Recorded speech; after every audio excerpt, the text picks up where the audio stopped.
The Christmas season is upon us. Time for me to drop my wish list. My Spider-Man wish list.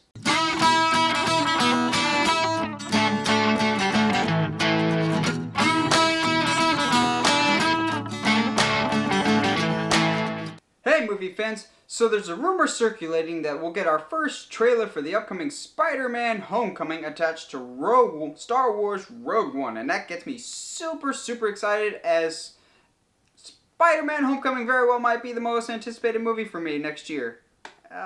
Maybe even above Justice League? I know, I'm a big Spider-Man person, so Spider-Man kind of trumps Justice League. Plus, I like Spider-Man's introduction better than the rocky footing to Justice League that we got in Batman v Superman. So, Tom Holland, don't let me down! So let's go over today the stuff that I do and the stuff I don't want in these upcoming Spider-Man movies. First of all, I want more villains. We need more. Let me preface this. We don't need a ton of villains per movie. Looking at you, Spider-Man 3 and Amazing Spider-Man 2, Marvel, learn from those mistakes. Do not overcrowd your movies. We don't need more villains. We need more new villains. So I think there's a ton of Spider-Man villains that we haven't gotten to see yet. And I would love to. And I know Spider-Man Homecoming is going to introduce at least 2, maybe 3 if you want to count a side, not very important villain with the Tinkerer, as he's in it. We're going to get 2 new villains with Shocker, who I never thought we'd get because his costume is too outlandish. And the main villain, what I believe will be the main villain, is the Vulture, played by Michael Keaton himself. Now both of these I'm really looking forward to because they're villains we haven't seen before. I really hope that we do not see a Green Goblin for the longest time in this installment of Spider-Man, because I'm sick of seeing Green Goblin. It's like I'm sick of seeing Jokers. It sounds heretical to say, but there's other characters out there besides Joker and Green Goblin for these characters. You've got Morbius the Vampire, Kraven the Hunter, Chameleon, Carnage, Mysterio.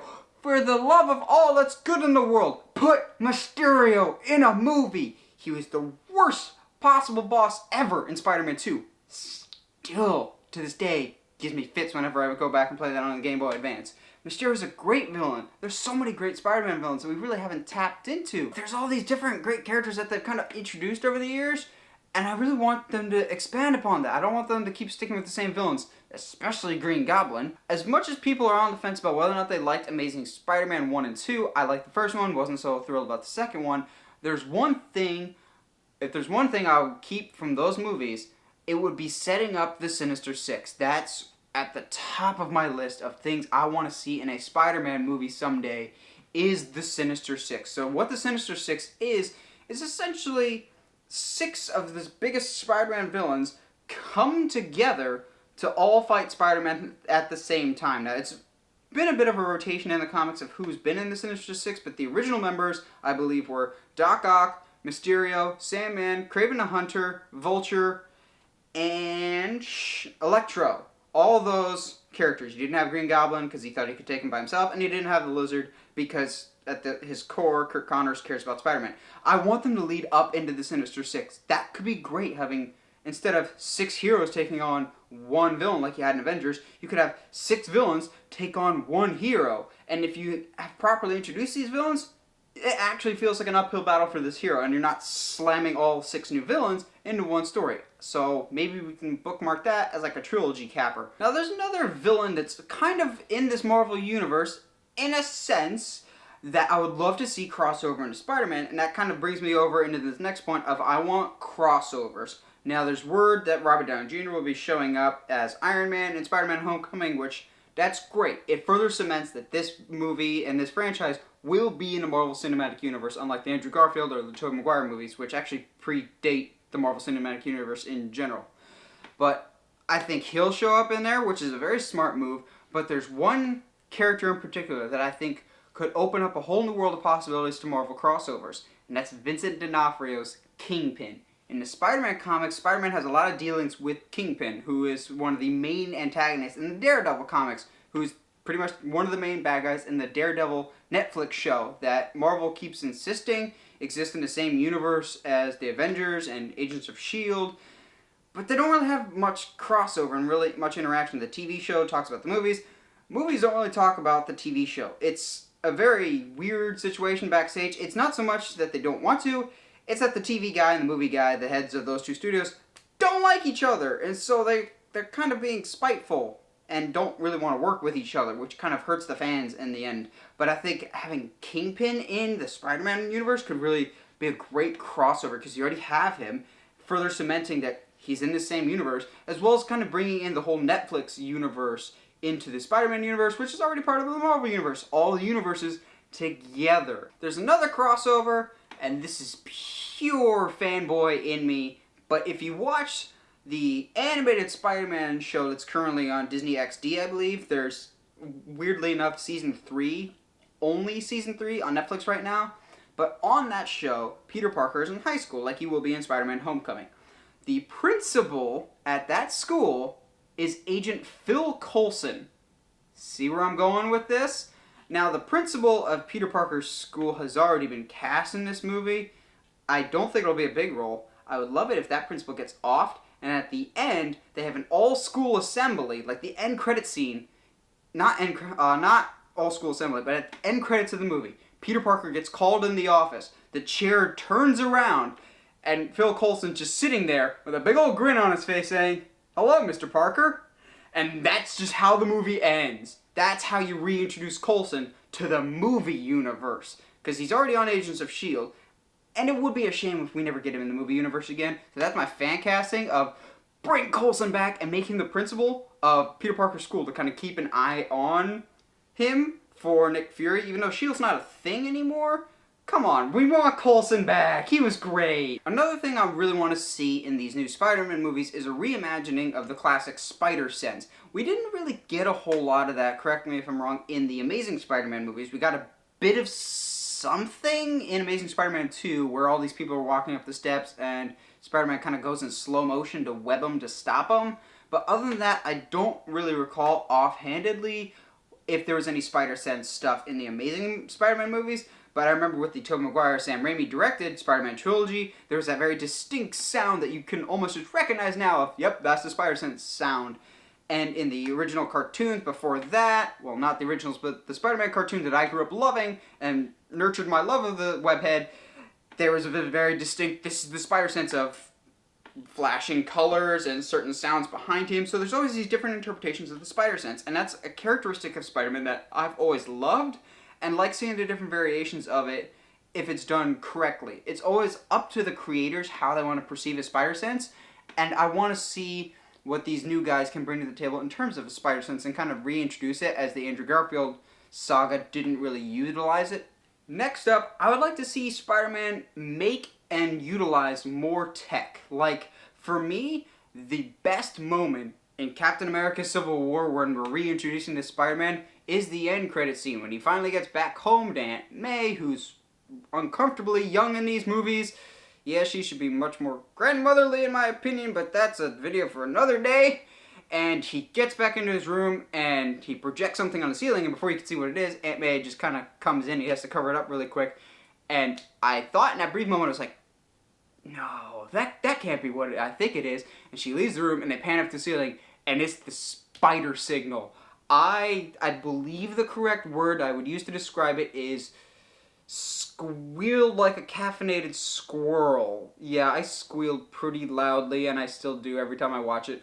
Unashamedly so, because that was something that I never thought we would ever get in a Spider-Man movie, just because on paper in a comic book it works, but in the real world it could be perceived as kind of hokey. It's like a bat signal that you put on your belt, or in this case on your wrist. It seems a bit weird, but the way that they did it in Civil War, I lost my mind. I loved seeing Spider-Man tech, and I want more of it, especially if he makes it. Because in the comics, there's a variety of different webs that he can shoot.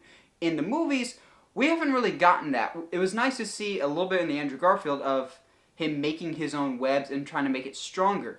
But in the comics and even in some of the animated TV show different variations of the shows, he has like thicker webbing, more rounded, multi-purpose webbings that he can utilize at different times. So far, we've just seen grabbing webs, but there's other webs that he's created for different purposes, and I would like to see those kind of reintroduced, as well as like the spider signal, or even like the little pellets of web that he keeps with him. Last two things that I want in these new Spider-Man movies. First, do not tell the origin story. We have had enough of the radioactive spider bit him on the hand, let his uncle die because he didn't stop the killer. Oh, I need power and responsibility. Shucks, I'm gonna save the day as Spider-Man. It's been played to death. We know Spider-Man's origin story. We know Batman's origin story, which has even been more played out. I don't want any more origin stories of characters that we know definitively. Your Spider-Mans, your Supermans, your Batmans. We know the story. Just drop us in the action. It doesn't seem like we're going to get that with Spider-Man Homecoming, because in Civil War, he is Spider-Man. He already has his powers. He's been doing it for about 6 months. We don't need the origin story. That being said, if we get a flashback to Uncle Ben, I wouldn't be mad, kind of like the dream sequence in Spider-Man 2 where Uncle Ben kind of comes to him in his time of need. I like that concept of a mentor ghost figure when Spider-Man needs it most. However, do not show him getting bit by the spider. Do not show Uncle Ben dying. We've seen it. We've seen it enough. And like Uncle Ben, we've seen it to death. Now, the last thing I want in these Spider-Man movies, and it is something we've already been getting, so I hope it keeps up, because Amazing Spider-Man kind of started it and then didn't really follow through with it for a lot of the movies, and that's the humor and quips that Spider-Man really utilizes in just about all of his encounters. Amazing Spider-Man had more humor than the Tobey Maguire movies, but it wasn't as prevalent as I would have liked, because believe it or not, humor is part of Spider-Man's secret weapon. That's part of his strategy when fighting people, is throw them off their game by basically not shutting up. It's one of the things I absolutely love about the character of, without the mask, he's a shy, timid nerd who knows he can beat up anybody at the school, but he chooses not to because he's responsible. Yet when he puts the mask on, he's a completely different person. You need the contrast with, this is who he is without the mask. This is who he is with the mask. And with the mask, he's the brave hero, but he's wicked funny. Like, I die laughing watching all the classic Spider-Man cartoons, or even the stuff now. If you have not seen any of the animated Spider-Mans with Drake Bell, yes, Drake and Josh's Drake, voicing Spider-Man, I'd seriously recommend you check it out. It's wickedly funny, yet respects the source material so incredibly well and recreates the comics in such a way that you absolutely love it, except for Doc Ock. Doc Ock's been portrayed really, really weird on that show. But needless to say, I love the humor. It's one of the main things that endured me to Spider-Man, other than his normalness and his humanness. His humor, I just like to laugh, as you probably can guess. And Spider-Man always makes me laugh and makes me smile.